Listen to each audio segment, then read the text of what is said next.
آج عاشورہ کا دن ہے 1440 ہجری محرم۔ ہم مذہب کو کیوں فالو کرتے ہیں، کلمہ کیوں پڑھتے ہیں؟ سب کا بنیادی مقصد ہے آخرت میں کامیابی، دنیا بھی کامیاب گزرے اور آخرت۔ اگر ہمیں یقین ہو جائے کہ جس مذہب پہ ہم چل رہے ہیں وہ صحیح نہیں ہے یا اس میں کامیابی نہیں ہے تو فوراً مذہب کو چھوڑ دیا جائے، کیونکہ انسان اپنے آپ کو کسی بھی آزمائش میں اسی وقت ڈالتا ہے جب اس آزمائش پہ اسے کچھ ملنے کی امید ہوتی ہے۔ اگر آپ کو کسی کوشش کے نتیجے میں کچھ ملنے کی امید ہی نہ ہو تو وہ کوشش بیکار ہوتی ہے، اور اس کوشش میں پڑھنا تھوڑا سا کم کریں۔ یار تو بہت تیز ہو گئی، اس کو ایک دفعہ سیٹ کر کے ایلفی ڈال دیں اس میں، بٹنوں میں۔ ہر نماز میں سیٹنگ آؤٹ ہوتی ہے۔ آج فجر کی نماز میں پتہ نہیں کیا ہو گیا تھا اسپیکر کو، تو کوئی ایسا بندہ ہونا یا تو ایلفی سے اس کو یہاں چپکا دیں ہم، وہ ہلے نہیں، تاکہ ہمیشہ وہی سیٹنگ کرے، یا بٹنوں میں ایلفی ڈال دیں، کیونکہ اس سے بولنے والے پر بڑا بوجھ پڑتا ہے۔ تو قرآن میں یہ عرض کر رہا تھا کہ جس کوشش کے نتیجے میں آپ کو کچھ ملنے کی امید نہ ہو اس کوشش میں ٹائم ویسٹ نہیں کیا جاتا۔ تو ہم کیوں مسلمان ہیں، ہم کیوں کلمہ پڑھتے ہیں؟ بہت سارے لوگ دنیا میں مذہب کو نہیں مانتے اور بڑی عیش و عشرت کی زندگی گزارتے ہیں۔ لوگ مجھ سے پوچھتے ہیں کہ اسلام میں یہ کیوں ہے، یہ کیوں ہے، یہ کیوں ہے، یہ پابندیاں کیوں ہیں؟ تو میں ان سے کہتا ہوں کہ بھائی مذہب کو چھوڑ دو تو پھر کوئی پابندی نہیں ہے۔ ابھی کچھ ہفتے پہلے میں نے ایک بیان کیا تھا، بیان میں میں نے یہ بات کہی تھی کہ اگر آپ کے پاس بہت زیادہ پیسے نہیں ہیں اضافی تو آپ گھر خرید لیں ذاتی، لیکن اگر فالتو پیسہ نہیں ہے آپ کے پاس تو کھانے پینے میں پہننے میں لگا دیں، ذاتی گھر بنانے کی کوشش مت کریں، کیونکہ دیواروں سے دل لگانا، مکانوں سے دل لگانا یہ مسلمان کا شیوا نہیں ہے۔ رسول اللہ صلی اللہ علیہ وسلم نے ارشاد فرمایا، یقول العبد مالی مالی، بندہ کہتا ہے میرا مال میرا مال، فرمایا تیرا وہ ہے جو پہن کے پرانا کر دیا اور کھا کے ختم، جو استعمال میں آ گیا۔ باقی جو رہائش کی ضرورت ہے وہ کرائے کے گھر سے پوری ہو جاتی ہے بہت کم انویسٹمنٹ میں۔ ذاتی گھر کے لیے جتنی انویسٹمنٹ کرنی پڑتی ہے اتنی انسان کی زندگی اس کا ساتھ نہیں دیتی۔ بس ایک حسرت کہ میرا اپنا گھر کیوں نہیں ہے۔ تو میں بار بار یہ بات کہتا ہوں کہ بھائی کرائے کے گھر سے بھی جنازہ نکلے گا اور ذاتی گھر سے بھی جنازہ۔ جس کا ذاتی گھر ہو وہ بھی ذاتی نہیں ہے، یہ دماغ سے نکال دے۔ ذاتی واتی کچھ نہیں ہوتا، سب ادھار اللہ نے دیا ہوا ہے۔ یہ ٹوپی، چشمہ، پگڑی، بنیان یہ بھی ادھار ہیں۔ ادھار نہ ہوتے تو اللہ واپس تھوڑی لیتا۔ سمجھا پا رہا ہوں؟ وہ بھائی سب اللہ نے کچھ دن کے لیے استعمال کی چیزیں دی ہوئی ہیں۔ متاع قلیل، قرآن کہہ رہا ہے زندگی گزارنے کا تھوڑا سا سامان ہے۔ بحریہ ٹاؤن کے بڑے بڑے پلاٹ کو اللہ کیا کہہ رہے ہیں؟ متاع، تھوڑا سا زیادہ راہ ہے۔ زیادہ راہ کسے کہتے ہیں؟ جو ہم جب سفر میں جاتے ہیں نا تو 2-4 روٹیاں ٹفن میں رکھ لی اور 2-4 ایک گدا تکیہ لے لیا کہ رات کو ٹرین میں یا جہاز میں لوگوں نے آج کل وہ گردن پہ لگانے کا ایک لیا ہوتا ہے نا کہ کہیں آنکھ لگانی پڑ جائے تو گردن ٹیڑھی نہ ہو جائے، تو یہ ہے زیادہ راہ۔ تو اللہ فرماتے ہیں یہ زیادہ راہ ہے، تھوڑے دن کا سامان ہے، بس پھر واپس لے لوں گا۔ تو تھوڑے دن کے سامان میں کروڑوں کی انویسٹمنٹ وہ کرے جس کے پاس اربوں ہو۔ تو چلو سارے خرچے ہو گئے تو اب چلو ایک گھر بھی لے لو، نہیں ہے تو پھر کوئی ٹینشن نہیں ہے۔ ذرا گلا کچھ سیٹنگ آؤٹ ہوئی ہے اس لیے تھوڑا سا بار بار کھانس رہا ہوں، معذرت۔ تو نہیں ہے تو پھر ٹینشن لینے کا نہیں، کیونکہ ویسے بھی نکلنا ہے۔ تو میں نے 2-4 دن پہلے کسی کو یہ بات سمجھائی، کچھ لوگ بیٹھے ہوئے تھے، سمجھاتا رہا، وہ بحث کرتے رہے، نہیں۔ میں نے کہا اصل میں آپ میں ایک وائرس ہے، جب تک وہ وائرس ختم نہیں ہوگا ہماری بات آپ کی سمجھ میں نہیں آئے گی۔ وہ وائرس ہے دنیا سے محبت اور دنیا کو مسافر خانہ نہ سمجھنا. کیونکہ آپ دنیا کو مسافر خانہ ہی نہیں سمجھ رہے تو میری باتیں آپ کو لگیں گی بے وقوفی کی باتیں کر رہے ہیں. وہ چیز جو انسان کی سب سے بڑی چاہت ہے, ذاتی گھر, اسی کی نفی کر رہا ہے یہ. اس وقت دنیا میں انسان کا سب سے بڑا ہدف کیا ہوتا ہے؟ میرا ذاتی گھر ہو, اور یہ اسی کی نفی کر رہا ہے. تو پھر ایسے لوگ مولویوں کو بیوقوف تو سمجھیں گے نا. کیا خیال ہے بھائی؟ دیکھو عاشورہ کے دن شیعہ ماتم کر رہے ہیں, چیخ رہے ہیں, چلا رہے ہیں. آپ چیخیں نہیں, کم از کم جو میں بات کر رہا ہوں تھوڑا سا ہاں نہ کریں. کیا خیال ہے؟ وہ دیکھو پورا سیٹ اپ ہی آؤٹ ہوا ہے ان کا, چیخ رہے ہیں. تو آپ, ہم نہیں کہتے چیخیں چلائیں, لیکن جب بیان ہو رہا ہو تو اپنا رسپانس تو ایسا دینا کہ کچھ تھوڑا سا لگے کہ آپ لوگ بات سن رہے ہیں. وہ شیعہ ذاکروں کی تقریریں سنیں کیسا ہاہو چل رہا ہوتا ہے. شیعہ ذاکر جو محرم میں ان کی جو تقریریں ہیں آپ دیکھیں, مجمع شور کیسا مچاتا ہے, ایسے زبردست نعرے لگ رہے ہوتے ہیں. حالانکہ بہت سی باتیں خود پبلک کی سمجھ میں نہیں بھی آ رہی ہوتی, کہ وہ پتہ نہیں جھوٹے قصے روایتیں بھی پیش کر رہے ہوتے ہیں بعض ذاکر, یعنی کہ تقریباً تمام. تو لیکن ہمارا جو ہے سنی لوگوں کا حساب ایسا ہے کہ وہ ایسے بجھے ہوئے بیٹھے ہوتے ہیں, شاید اس لیے کہ ان کی سمجھ میں آ رہا ہوتا ہے. تو سمجھ میں جب آتا ہے تھوڑا سا انسان چہرے کی ایکسپریشن ظاہر کرتا ہے. تو میں نے ان سے یہ کہا, میں نے کہا بھائی آپ چونکہ دنیا کو مسافر خانہ نہیں سمجھتے تو میری بات اس وقت سمجھ میں آئے گی جب آنکھیں بند ہونے لگیں گی. سمجھ رہے ہو؟ جب موت کا فرشتہ آئے گا آپ بولو گے یار اچھا میں نے کروڑوں روپے بچا کے بحریہ ٹاؤن میں اس لیے پلاٹ تھوڑی خریدا تھا کہ میری جنازے کو اٹھا کے قبر میں پھینکاؤ جا کے, تم نے اس لیے تھوڑی کیا تھا. تو اس وقت سمجھ میں آئے گی. لیکن وہ موت چونکہ ابھی سامنے نہیں ہے تو سمجھ میں نہیں آ رہا, اور واقعی نہیں آتا, اچھے اچھوں کی سمجھ میں نہیں آتا. اگر سمجھ میں آ جائے تو دنیا سدھر جائے. مائیکل جیکسن کی سمجھ میں یہی تو نہیں آ رہا تھا. مائیکل جیکسن نے ہاتھ پہ دستانے پہنے ہوئے تھے کہ تاکہ مسافہ کروں تو کسی کے جراثیم لگے نہیں. جب کسی سے ملاقات ہوتی تو منہ پہ ماسک چڑھا کے, کوئی گلے ملتے ہوئے چھینک مار کے کہیں جراثیم میری ناک میں, بولو نا بھائی نہ پھینک دے. ڈاکٹروں کی ٹیم 24 گھنٹے اس کے ساتھ کہ کس وقت کون سا ٹیکا لگانا پڑ جائے حضرت جی کو. یہ ان کے حضرت جی تو وہی تھے نا, ان کے وہ مائیکل جیکسن امریکہ والوں کا دامت برکاتہم بھی وہی تھا, نور اللہ مرقدہ بھی وہی تھا. ٹھیک ہے نا, کیونکہ وہ اپنے حساب سے بزرگ دیکھتے ہیں, ان کے حساب سے وہی بزرگ ہے, وہی دنیا کا کامیاب ترین انسان. ڈاکٹروں کی ٹیم, آپ کہیں گے یہ عاشورہ کے دن کون سا بیان لے کے بیٹھ گیا. بھائی یہی تمام پیغمبروں کی تعلیمات ہیں جو میں آپ کے سامنے عرض کر رہا ہوں, یہی اہل بیت کی, یہی حضرت حسن حسین کی تعلیمات ہیں جو میں آپ کے سامنے, یہ اسلام کی روح ہے. یہ سمجھ میں نہیں آئی تو میرے بھائی پھر اپنی مرضی کے دین پہ چلنے سے کچھ بھی حاصل نہیں ہوتا.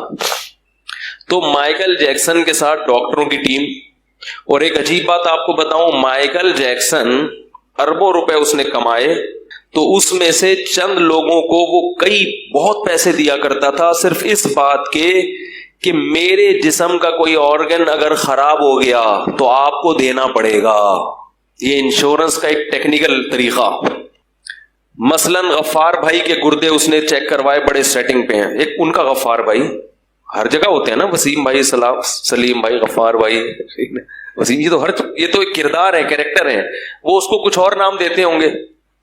تو اس نے دیکھا کہ بھئی یہ غفار بھائی ہیں, یہ بڑے صحت مند ہیں, ان کے دونوں کڈنی بالکل فٹ فاٹ ہیں.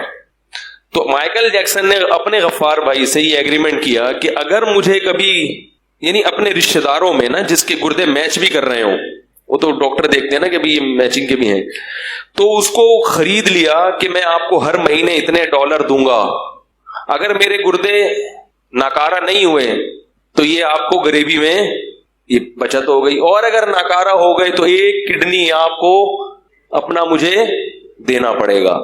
اتنی فکر کوئی زندہ رہنے کی کرتا ہے؟ بولو بھائی. اسی طرح اور بھی جو پارٹس ہیں باڈی کے, کہا جاتا ہے کہ مائیکل جیکسن کہتا تھا کہ میں 150 سال تک زندہ رہ کے دکھاؤں گا. کیونکہ ظاہر ہے جب بھی کوئی بیماری آتی ہے تو ہم تو ہسپتال اکثر ہم اس لیے مرتے ہیں کہ ہسپتال پہنچنے میں دیر ہو جاتی ہے. ٹریفک جیم ہو گیا, کوئی جلوس آ رہا ہے راستے سے, لبیک یا رسول اللہ والے یہاں سے ٹرن مارتے ہوئے جا رہے تھے تو ادھر لبیک یا رسول اللہ میں 3-4 آدمی مر گئے. تو ہمارے یہاں تو یہ مسائل ہیں, یا کوئی اسٹرائک ہے, کوئی ہڑتال ہے, لیکن اس کے ساتھ یہ مسائل بھی نہیں تھے کیونکہ ڈاکٹر جو ہے خود ڈاکٹر, ان میں سے ہر ایک ڈاکٹر پورا ہاسپٹل تھا. وہ ایسے کوئی چھوٹے موٹے ڈاکٹر تھوڑی تھے, وہ ان کے دامت برکاتہم کے ڈاکٹر تھے. تو ہر وقت ڈاکٹروں کی ٹیم, ہر وقت میڈیکل چیک اپ, ہر وقت احتیاط, یہ کھانا ہے یہ نہیں کھانا ہے, بڑی تمیز سے ایکسرسائز بھی ہو رہی ہے اور جاگنگ بھی ہو رہی ہے اور جم بھی ہو رہا ہے. اور پھر کہا جاتا ہے, مجھے یاد ہے 2009 یا 10 کی بات ہے, ہمارے دوست آ کے بتایا کرتے تھے کہ مائیکل جیکسن کا تاریخی پروگرام ہونے والا ہے. اتنا بڑا پروگرام امریکہ میں ہونے والا ہے کہ اس سے پہلے کبھی اتنے ٹکٹ فروخت نہیں ہوئے ہیں.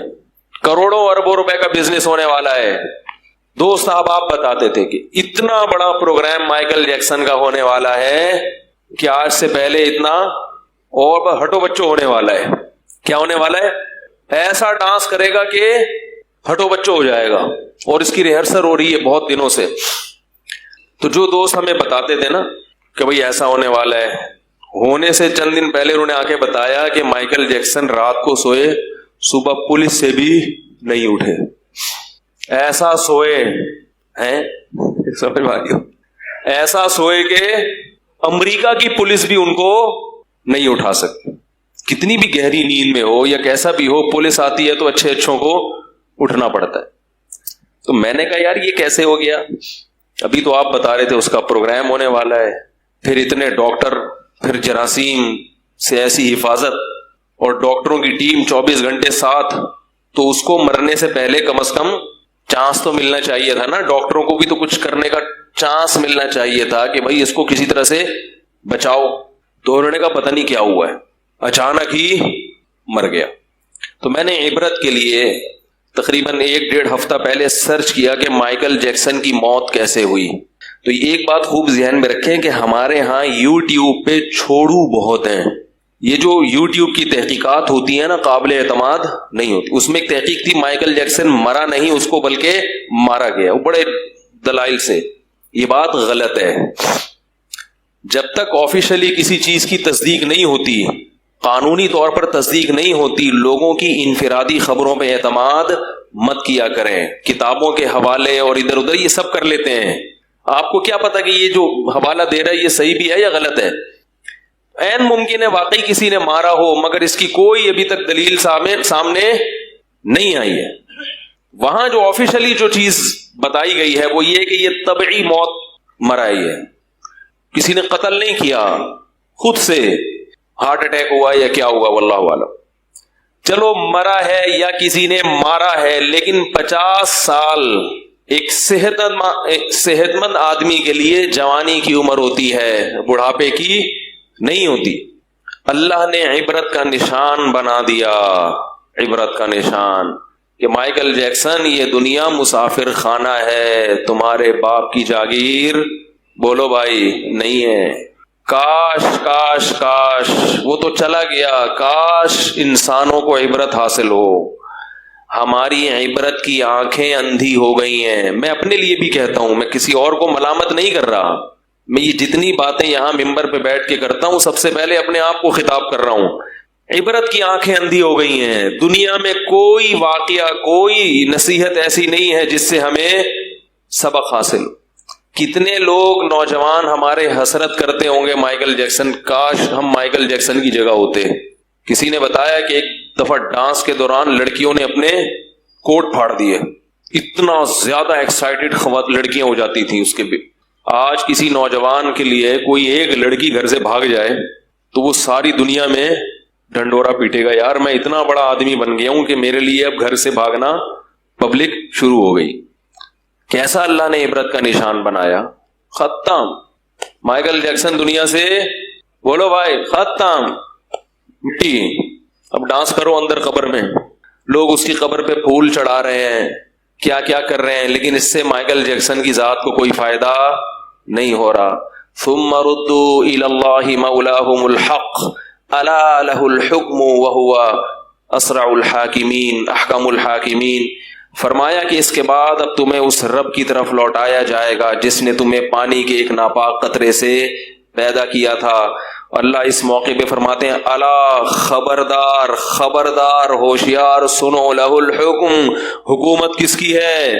اسی کی ہے، اور وہ بہت جلد فیصلہ کرنے والا ہے کہ کون صحیح ٹریک پر چلا تھا اور کون غلط ٹریک پر چلا تھا. یہ فیصلہ کس نے کرنا ہے؟ اللہ نے کرنا ہے. یہ فیصلہ میرے اور آپ کے اختیار میں نہیں ہے کہ ہم خود سے کسی راستے کو صحیح کہہ دیں اور کسی راستے کو غلط کہہ دیں. ہماری نظر میں صحیح راستہ وہ ہے جس کو پبلک اچھا سمجھتی ہے.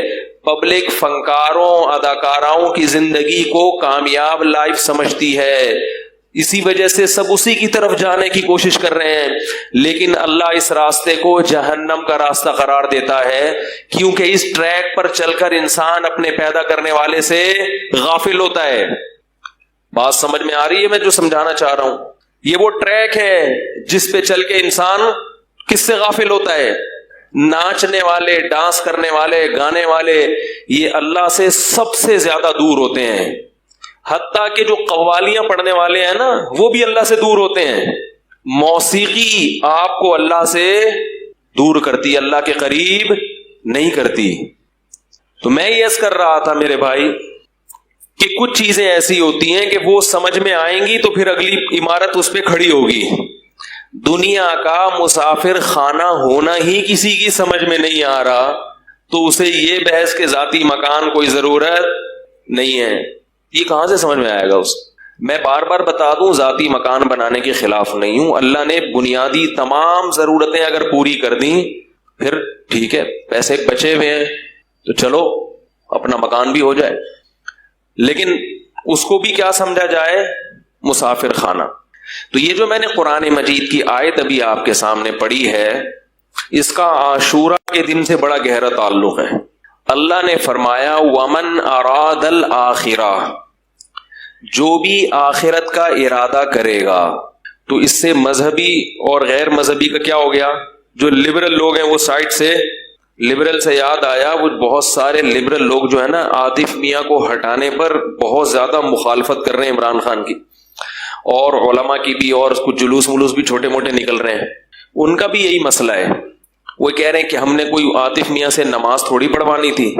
ان کا بھی یہی مسئلہ ہے کہ جب آپ کو اللہ اس کے رسول سے چونکہ محبت ہی نہیں ہے تو رسول کی ختم نبوت پہ جو ڈاکہ ڈالے گا یا جو اسلام دشمنی کرے گا، آپ کو اس سے نفرت ہوگی نہیں. جب ہوگی نہیں تو پھر آپ جو باتیں کر رہے ہیں اپنے حساب سے صحیح کر رہے ہیں. بالکل قادیانیوں کا جو مسئلہ ہے اسے دوسرے غیر مسلموں پہ قیاس نہیں کیا جا سکتا. آج قادیانی اپنے مذہب کو اسلام کہنا چھوڑ دیں تو ہمارا قادیانیوں سے اختلاف ختم.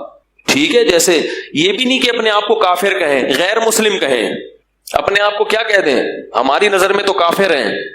لیکن اگر کوئی کافر اپنے آپ کو کافر نہیں کہتا تو ہمیں کوئی پرابلم نہیں ہے، کیونکہ اگر وہ اپنے آپ کو کافر کہہ لے پھر تو مان لیا نا اس نے کہ میں غلط ہوں. دیکھو صلح حدیبیہ کے موقع پر جو دستاویز تیار ہوئی تھیں اس میں نبی صلی اللہ علیہ وسلم کا نام تھا رسول اللہ. تو مشرکین مکہ نے کہا کہ اس نام پہ اگر رسول اللہ پہ ہم نے سگنیچر کر دیے تو یہی تو پھٹا ہے ہمارا. تو یہ رسول اللہ کا لفظ کیا کیا جائے؟ کاٹا جائے، محمد ابن عبداللہ لکھا جائے. یہ ایگریمنٹ ہو رہا ہے مشرکین مکہ اور محمد بن عبداللہ صلی اللہ علیہ وسلم کے. تو آپ صلی اللہ علیہ وسلم نے رسول اللہ کا لفظ کاٹ دیا، اس لیے کہ بھائی ان سے تو پھٹا ہی یہی. اگر وہ اس کو مان لیں تو یہ کاٹنا اس کی علامت نہیں ہے کہ آپ نے معاذ اللہ رسالت کا انکار کر دیا، بلکہ اس لیے کہ ہم غیر مسلم پر اتنی ہی بات کر سکتے جس کو وہ تسلیم کرتا ہے. تو اگر یہ جو جتنے بھی غیر مسلم ہیں اپنے آپ کو کافر نہیں کہتے تو ہمیں کوئی غیر مسلم کہیں، کیونکہ اسلام محمد صلی اللہ علیہ وسلم کا لایا ہوا دین ہے، اس میں ہم ڈاکہ برداشت نہیں کریں گے. کسی ایسی چیز کو اسلام کہا جائے جو اسلام نہیں ہے، یہ قابل برداشت نہیں ہے. لہذا جو قادیانی ہیں وہ غیر اسلام کو اسلام کہہ رہے ہیں، وہ اس دین کو اسلام کہتے ہیں جو مرزا قادیانی ملعون لے کر آیا، جبکہ ہم یہ کہتے ہیں کہ وہ شریف انسان نہیں تھا، پیغمبر ہونا تو اس کے بعد کی چیز ہے۔ بار بار یہ دعویٰ کرتا ہوں، کوئی بھی قادیانی کسی بھی ختم نبوت کی تنظیم سے متعلق کسی بھی عالم کے پاس لے آؤ، میرے پاس لے آؤ، انشاءاللہ میں اسے قائل کروں گا، اس پر وہ مناظرہ کرے، اس پر وہ بحث کرے، اس پہ ڈیبیٹ کرے کہ مرزا غلام احمد قادیانی کو شریف انسان ثابت کر کے دکھا دو۔ شریف انسان نبوت سے پہلے کیا ہے؟ شرافت۔ آپ صلی اللہ علیہ وسلم نے جب نبوت کا دعویٰ کیا تو آپ نے پہلے کیا کہا کہ کبھی مجھے جھوٹ بولتے ہوئے دیکھا تم نے؟ بتاؤ میں کیسا ہوں؟ لوگوں نے کہا آپ صادق اور امین ہیں۔ پہلے اپنا اچھا انسان ہونا ثابت کیا جاتا ہے، نبوت اس کے بعد کی چیز ہے۔ ابو سفیان نے جب وہ غیر مسلم تھے، کافر تھے، اس وقت تقریر کے دوران کہا کہ ہم نے محمد صلی اللہ علیہ وسلم کو کبھی جھوٹ بولتے ہوئے 40 سال میں کبھی نہیں دیکھا، جھوٹ بولتے ہوئے، کبھی امانت میں خیانت کرتے ہوئے نہیں دیکھا۔ حضرت خدیجہ نے 40 سال کی عمر میں 25 سال کے نبی سے جو نکاح کیا، وہ کیوں؟ ایماندار ہونے کی وجہ سے۔ حضرت خدیجہ کے پاس پیسہ تھا، مگر اس پیسے کو کاروبار میں لگانے کے لیے کوئی ایماندار انسان نہیں مل رہا، جیسے کہ انویسٹر کو کوئی ایماندار انسان چاہیے ہوتا ہے، تو اس نے حضرت خدیجہ رضی اللہ تعالی عنہ نے کس کی سلیکشن کی ہے؟ محمد صلی اللہ علیہ وسلم کے۔ حالانکہ ان کے پاس رشتوں کی کمی نہیں تھی، رشتوں کی کمی نہیں تھی۔ تاریخ کی کتابوں میں خطبہا اشراف قوم، حضرت خدیجہ جب بیوہ ہوئی ہیں، قوم کے سرداروں نے نکاح کے پیغام بھیجے ہیں، لیکن انہوں نے کس کو پسند کیا؟ محمد صلی اللہ علیہ وسلم۔ کیوں؟ اس میں ایک حکمت یہ بھی تھی کہ کاروبار کے لیے کوئی ایسا شخص چاہیے تھا جو ان کے مال کی حفاظت کر سکے۔ تو مرزا غلام احمد قادیانی کا صادق اور امین ہونا تو دور کی بات، شریف انسان ہونا قادیانی ثابت نہیں کر سکتے۔ یاد رکھو، میں قادیانیوں سے ایک بات کہتا ہوں کہ اللہ کی آگ بہت سخت ہے جو اللہ نے نافرمانوں کے لیے تیار کر کے رکھی ہے۔ تم پروپیگنڈے میں مت آؤ، کسی عالم کے، صحیح عالم کے پاس بیٹھو اور اس کے ڈیبیٹ کرو، اس سے بحث برائے بحث کی نیت سے نہیں، حق کی پہچان کی نیت سے۔ اللہ کی قسم تمہارے سامنے مرزا غلام احمد کا جھوٹا ہونا ثابت ہو جائے گا۔ اور یہ خوابوں پہ اور الہاموں پہ مت چلو۔ میں جب اسکول پڑھتا تھا، کچھ قادیانی تھے کلاس فیلو، یہ چھوٹے سی کر کے میں اپنے اصل ٹاپک کی طرف آتا ہوں، درمیان میں بات آ گئی ہے تو اس کو جلدی سے کمپلیٹ کر لو۔ قادیانی زیادہ تر الہاموں پہ اور خوابوں پہ چلتے ہیں کہ مجھے خواب میں مرزا غلام احمد کی بشارت ہوئی یا محمد صلی اللہ علیہ وسلم کی بشارت ہوئی، انہوں نے فرمایا یہ نبی ہے، اس طرح کی چیزوں پہ چلتے ہیں۔ خواب اور الہام کبھی بھی حجت، بولو بھائی، نہیں ہو سکتا۔ خواب الہام کبھی بھی حجت نہیں ہو سکتا۔ اللہ کے نبی کہتے تھے صحابہ سے کہ تم سب کو خواب آئے گا رات کو کہ میں کیا ہوں؟ سچا ہوں۔ خواب جھوٹے کے بارے میں بھی آتا ہے اور سچے کے بارے میں بھی آتا ہے۔ اسلام میں خواب نبوت کا 46واں حصہ ہے، عین نبوت نہیں ہے۔ 46واں حصہ بہت اس میں جو حقیقت ہے وہ بہت سمٹ کے تھوڑی رہ جاتی۔ کبھی کبھار سچے خواب بھی آ جاتے ہیں، مگر خوابوں پہ کبھی بھی شریعت کا مدار نہیں ہوتا، یہ شیطان کی طرف سے بھی ہوتے ہیں خواب۔ گراؤنڈ ریئلٹی کو دیکھ کر فیصلہ کیا جاتا ہے۔ کبھی بھی خوابوں کی بنیاد اور الہاموں کی بنیاد پہ شریعت کے مسائل چینج نہیں ہوتے۔ ایک آدمی کا دلائل کی دنیا میں جھوٹا ہونا ثابت ہو گیا، روزانہ خواب میں فرشتہ آ کے کہے نا یہ سچا ہے، آپ کبھی بھی اس کے ساتھ کاروبار نہیں کرو گے۔ آپ بولو گے فلاں کے پیسے بھی لے کے بھاگا، فلاں کے بھی لے کے بھاگا، فلاں کے بھی لے کے بھاگا، تو میں خواب کی بیس پر 1 کروڑ اس کے حوالے کر دوں، ایسا کبھی بھی نہیں کرو گے آپ۔ تو خوابوں کی بیس پر اپنا پیسہ کسی کے حوالے نہیں کیا جاتا۔ کسی جھوٹے کو سچا نبی کیسے مان لیا جاتا ہے بھائی؟ کیونکہ میں قادیانیوں کے ساتھ اٹھا بیٹھا ہوں بچپن میں، مجھے اندازہ ہے کہ یہ کن چیزوں کو فوکس کرتے ہیں۔ خواب الہام، خواب میں سویا تو مجھے یہ آ گیا، میں اٹھا تو یہ پورا دین اس پہ چل رہا ہے۔ اور ہمارے ہاں بھی بہت سے بدعتیوں کا دین خوابوں اور الہاموں پہ چل رہا ہے۔ حضرت جی آئے تھے مجھے خواب میں، حضرت جی نے یہ بولا، حضرت جی نے وہ، میں کہا تو اللہ کا واسطہ تو سو جایا کر آرام سے۔ بہوؤں کو خواب میں ساسیں چڑیل بن کے نظر آ رہی ہیں، وہ کہتی ہیں سچا خواب ہے، کیونکہ ساس کیا بن کے نظر آئی ہے؟ چڑیل۔ اور ساس جب سوئی تو بہو اس کو سانپ بن کے نظر آئی خواب میں۔ وہ اٹھ کے کہتی میں تو پہلے ہی کہہ رہی تھی یہ سارا مسئلہ کہاں سے ہو رہا ہے، یہاں سے ہو رہا ہے. میں کہتا ہوں اللہ کا واسطہ بہو سے کہتا ہوں تو کہ تم اپنی ساس کو چڑیل سمجھتی ہو، لہذا خواب میں وہی آئے گا جو دن میں دماغ میں گھسا ہوتا ہے. اگر اس کو خیر خواہ سمجھو تو وہ فرشتہ بن کے آئے گی، فرشتہ. خیر کہاں سے کہاں بات